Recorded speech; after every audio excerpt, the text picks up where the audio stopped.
What's up mga ka-technician? Nagbabalikan DIY Pinoy Technician. Sa mga hindi pa subscribe na kayo, click notification bell button, click nyo tayo nyo rin na mga videos.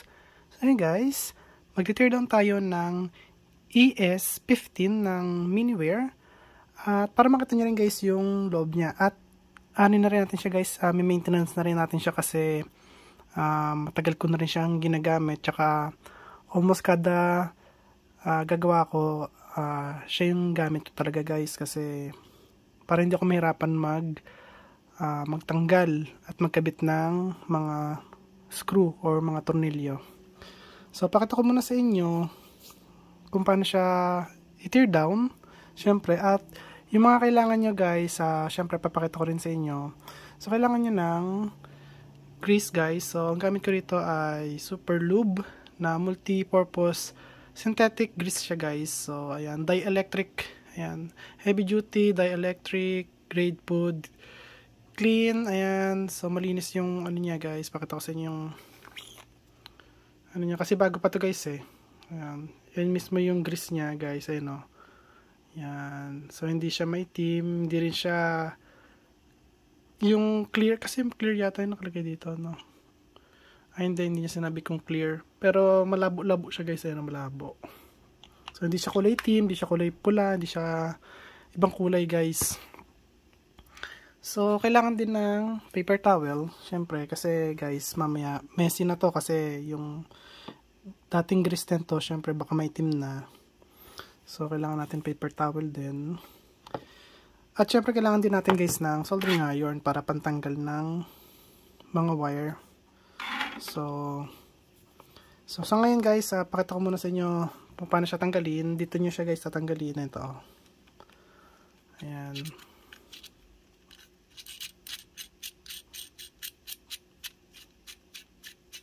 First time ko lang itong gagawin na i-maintenance siya guys. So ayan. So alisin muna natin to.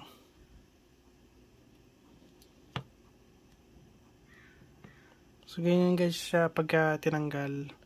Ayan guys, oh. May lever siya, panlock. So, hilahin nyo lang yan. So, ayan guys. So, bali dito yung mismong mechanics niya. Ito yung ano natin ng lubricant or grease guys. Ito yung laman niya guys sa loob para makita nyo rin yung ano na ito guys. Yung board. Ayan. So, yan. Well made talaga siya guys. Ganda ng pagkakadesign niya. Ang kagandahan pa sa kanya guys ay ano to, stainless. Lahat guys stainless yan. So, eto hindi ko na mapapakita to kasi ayun guys, so naka-solda siya.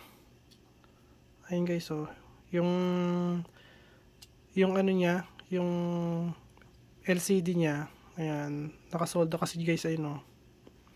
So, bali ang ginamit dito ay hindi board guys eh, flex PCB ang ginamit dito. Flex talaga siya. So, lahat flex po yan o. Ayan. So, naka-flex siya guys lahat. Ayan. Okay. So, ayan yung charger niya. Charging IC or charging circuit. So, hindi nyo pala kita kapag walang ilaw. So, ayan yung itsura niya guys. Okay. Tapos yung battery niya, ayun o, yung blue. So, yan mismo yung battery niya guys. Maliit lang yung battery niya. Ayan. So, ayan yung MOSFET niya. Ayan, control MOSFET. So, yun yung number guys. Tignan nyo. Ayan. Sana yun? Wala. Kaya nakita-kita yung number. Ayan yung number guys. Oh. Zoomin natin para makita yung number. Ayan yung number. HM253. Ayan. MOSFET yan. So, tsaka may nakalagay na ano, shunt resistor, ano, yung 0.2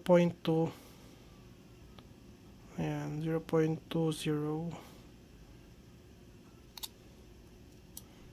Tapos yung battery yun na yung blue. Ayun, ang battery. So, ayan guys, para may idea kayo. So, ayan, flex PCB yung ginamit. Lahat ganito guys, oh. Yung IC niya dito, nakadikit din dun sa may flex. Ayan, oh. So, bale, ang ginawa nila rito, nakarap or paikot yung flex sa battery. Ayan. So, kapitan natin to guys. Baka masira yung LCD eh. Kasi, lahat flex eh. Mahirap na. So, kabit lang to dito. Ayan.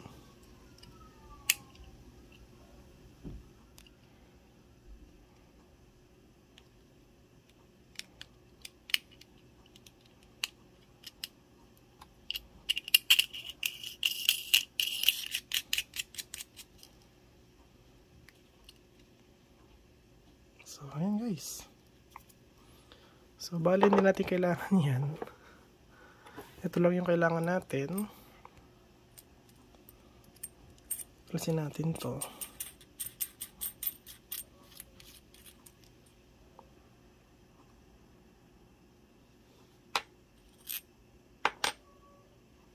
So, ito guys, naka-flex lang din. Ayan o. Flex yung PCB niya. Ayan o. Tapos yung wire ng flex, dire-diretso rito. Tapos papunta siya rito guys. Tanggalin natin tong rubber. Ayan, maluwag na yung rubber niya. Palitan natin yung rubber niyan mamaya. So, ayun yung flex niya guys. Ayan o. So, alisin natin yan dito sa may board. So, ayan guys, babalik ako kapag naalis ko na yung flex niya sa may board. So, ayan guys, at tinanggal ko muna tong mga wire nito sa may motor niya. Ayan, DC motor. Tapos ito guys, yung flex niya. So, ayan. So, nakabukas na yung film extractor. So, ganun lang guys pag-alis niyan. Okay, back and forth lang. So, lagi kayong gagamit ng film extractor guys ha. So, ayan. Natanggal na yung LED niya. Ito. So, ayan guys, kung nakita nyo, flex talaga lahat ng nakalagay dito. Ayan, may kamahalan to, yung ganito, guys. So, ayan siya. Alisin mo natin to, guys.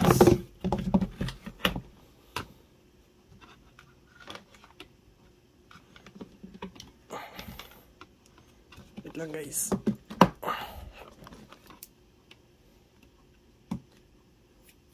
So, ayan. At, ngayon guys, so, naka-bearing. Ayan guys, oh, ganda. Ayan, naka-bearing siya guys. So, hilahin lang natin yan.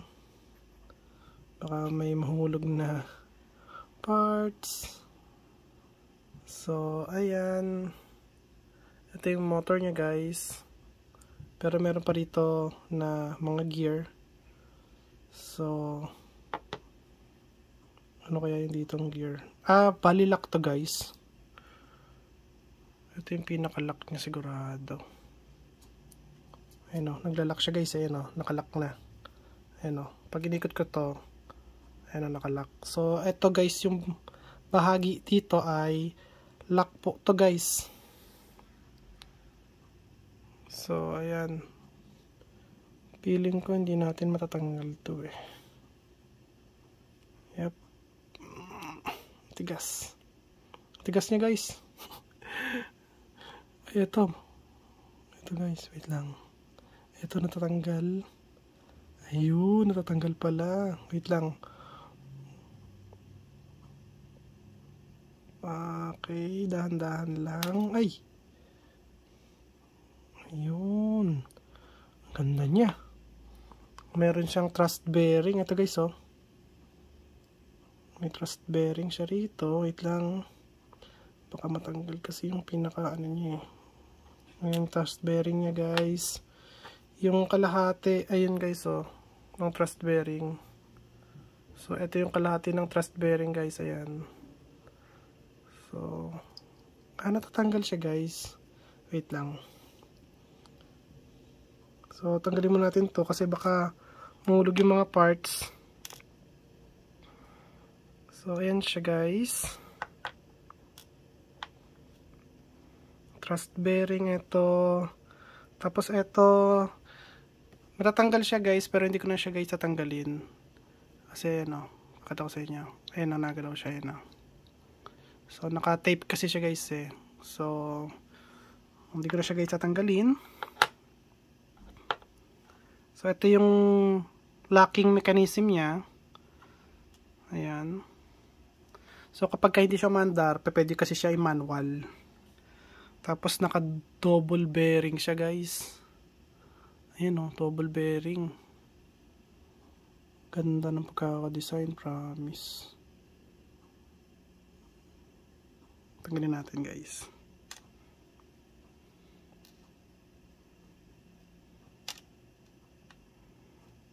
Para nakikita niyo yung ano niya guys, tag dito. Yung nasa loob. Tapos ito na yung mismong ano niya guys, kailangan natin ng pantanggal dito guys. Ayun o. Wait lang guys, kukuha lang ko ng screw. So ayan guys, tinanggal ko na yung screw. Ayun yung mga screw niya. So ayan. Okay. Tingnan mo natin dito sa loob. Ayan guys yung loob niya. Ayan. Tapos ito yung reduction gear. Ayan. Metal guys. Metal na metal talaga itong lalagyanan niya. So, ayan yung number niya. Ayan. So, pwede nyo zoom in para makita yung number or lagyan natin ilaw. Ayan guys. Kapag may ilaw kasi ma-reflect kaya no, para mas okay. So, ayan guys, at tatagalin ko to. Tignan ko yung loob muna nito kasi maliit lang to. Wait lang, tignan natin kung kasya to. Ayan, kasya.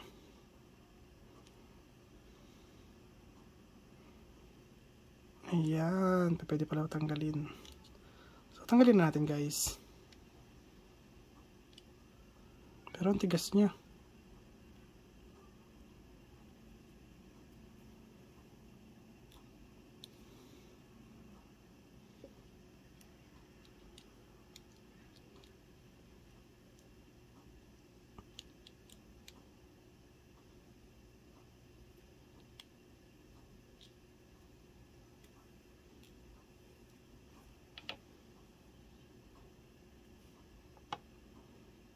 Pakita ko muna sa inyo guys kung anong number yung pinangtanggal ko dyan. So, naka-tape kasi to eh.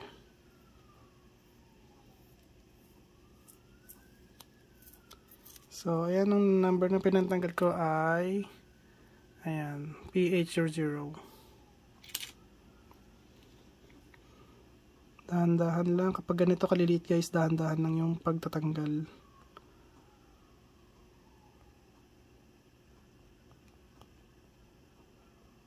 Okay.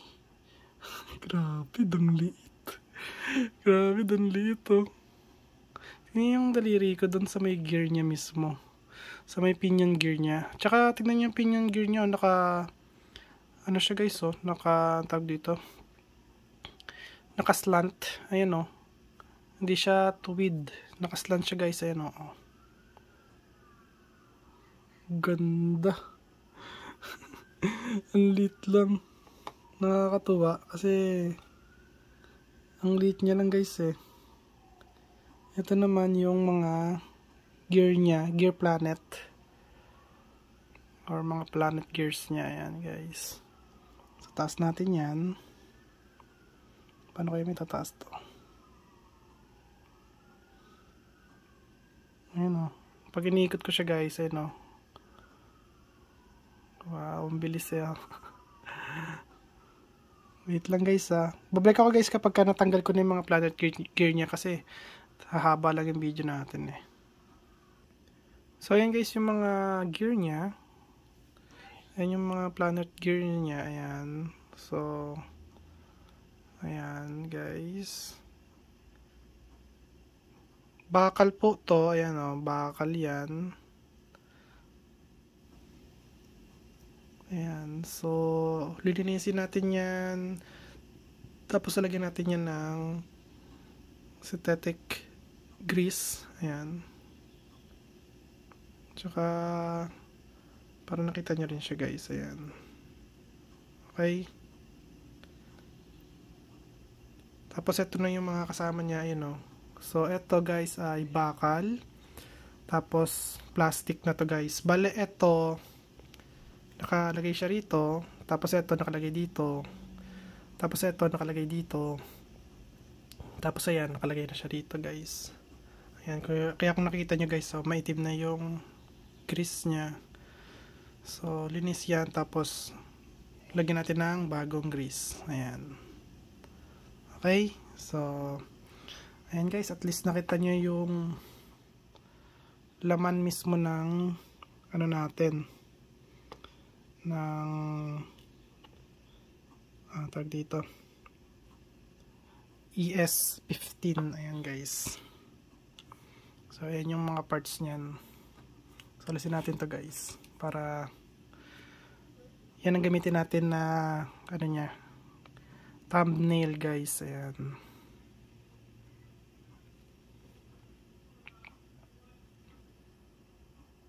So ayan guys, so na capture na natin yung parang para sa thumbnail nya. So ayan, nalagyan ko na ng mga grease yan guys. So bali guys, gamit kayo ng plastic na tag dito na stick. Ayan, kasi ito guys, lalagyan natin siya dito sa loob. Kasi pag baka lang ginamit nyo rito guys sa loob, baka ma-scratchan yung mga gear. Ayan. So tamang lagay lang guys. Pero sa akin marami akong grease na pwede ilagay eh. Di punuin ko na to guys. So kung nakita nyo yung isang gear na yun guys, so yun nakalabas na siya. So ayusin ko yan. Kailangan ko maibalik yan sa dati niya. Okay? Ayan, nakapasok na ulit siya. So yan guys, balik ako kapag na-greasean ko na lahat to. So yan guys, may papakita muna ako sa inyo. So kung nakita nyo guys, dang itim no. So pag inikot ko siya, ayan. Kita nyo guys yung itim mo. Diba? Dang itim eh. So ang gagawin ko ngayon dyan, so alisin ko yung itim guys. Ayan. Ayan guys, kung nakita nyo, dang itim may diba? Ang gagawin ko dyan guys, alisin ko syempre mga metal na yan eh. Okay? So, kaya sabi ko sa inyo, kailangan nyo ng pamunas or paper towel. So, ayan guys, tingnan nyo kung gaano kaitim. Ayan. Okay? So, para ma-maintenance natin yung gearbox nya, yung mga planet gear nya, so kailangan natin ng ayan, linisin muna guys. Okay? So, ayan guys, at babalik ako kapag nalagay ko na to guys. Nalagyan ko na ng mga tag dito, ng mga grasa yan guys. Grease, ayan guys. Okay? Puti naman yung grease natin eh. So, ayan guys, at puno na siya guys ng synthetic grease. Ayan So, ayan siya guys. Ayan. So ngayon, ano na siya guys, ang tag dito. Yung matigas-tigas na siya ng konti. Okay lang sa akin yun, at least, ano siya guys, yung may grease na siya. So kahit na ilang beses ko na siya gamitin, alam kong hindi siya mauubos agad guys. So nga palang ginawa ko ay, ayan, nilagay ko siya sa syringe. Ayan, yung synthetic grease kanina guys, nasa syringe na siya. Kasi, kailangan ko kasi lagyan yung loob. Nahirapan ako guys, lagyan ng loob kung gagamitan ko ng stick. So, ayan, ginamitan ko ng syringe para alam ko lang kung gaano karami ilalagay ko. Kasi pagka naparami ilagay ko, kailangan kong tanggalin, sayang naman. So, bali ang mga lalagyan ko ng synthetic grease guys, eto. Ayan, yung sa thrust bearing mismo. Ayan guys, eto, tsaka eto. Ayan. Tapos yung dito naman guys, ang lalagay ko ng synthetic grease lang ay eto. So, bali ito kasi guys, nasa loob to. Tapos ito guys, nandito diba? Ayan. So, ayan lang yung loob niyan. Ang lalagyan ko ng synthetic grease para pagka nilagay itong isa dito. So, nasa loob ng puti yung synthetic grease guys. Okay? Ito guys, dito pa pwede lagyan ng synthetic grease. Kasi pagka nilagay nyo to, mawawalan siya ng lock. So, kapag inikot nyo siyang ganun, wala na siyang lock. Kasi kailangan talaga siya may lock para kahit na lobat to, pwede nyo siyang gamitin as manual lang guys. Ayan. So, ayan guys. At babalik ako guys kapag nabuo na tong parts na to guys. So, ayan guys. Kung nakita nyo guys, may synthetic grease na yung loob niya. So, ayun o. Okay. So, para malaman nyo lang. Tsaka ito guys, nilagyan ko rin ng synthetic grease. Ayan. So, ayan guys. So, ayan guys. At buo na yung ano niya. Sa lock mechanism niya guys. Ayan. So, ayan guys. May lock na siya. Ayan o. So, kapag inikot ko siya, hindi nyo siya maiikot. Pero kapag dito mismo yung papaikutin, syempre guys, iikot yan. So, ayan guys. At, assembling ko na lang to. Tapos, kakabit ko na yan dito. Tapos, dire-diretso na yan guys. So, ayan guys. At, buo na siya. So, papasok ko na lang siya rito. Ayan. Tapos, i-screw ko na lang yan dyan guys. So, ayan guys, kung nakita nyo, nakakabit na siya. Ayan. So, ayan guys, ang gagawin ko ay palitan ko tong o-ring. So, may bago ko ditong o-ring. So, ayan siya guys. So, kung nakita nyo, ang papalit ko rito ay eto guys, eto. Yan.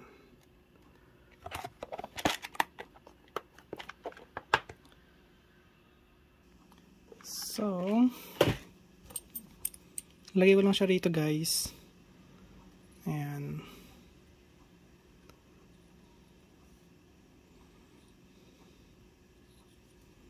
Para hindi kasi to yung nagbabibrate siya habang maandar yung motor. So, para to sa vibration guys.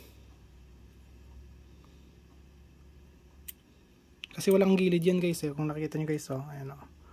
Walang gilid siya. So, ito na yung mismong sa kanya ng magkaroon siya ng gilid or para may align siya sa gitna. Tsaka kagandahan ngayon is matigas na yung o-ring. Ayan. Kasi ito guys malambot. So ito guys matigas na siya ngayon.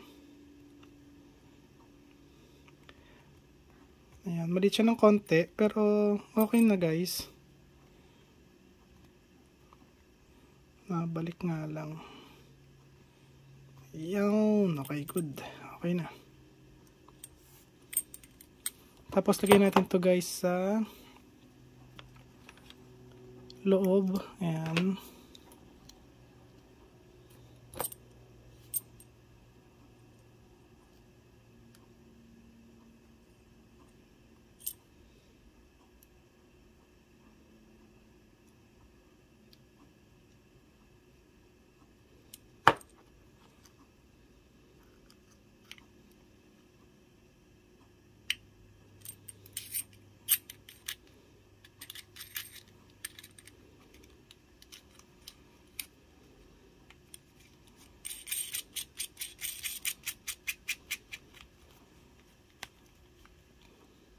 So yan guys, maigpit na siya.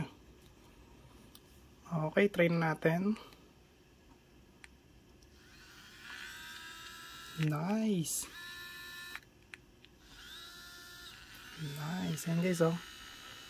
Ganda. Smooth na siya ngayon.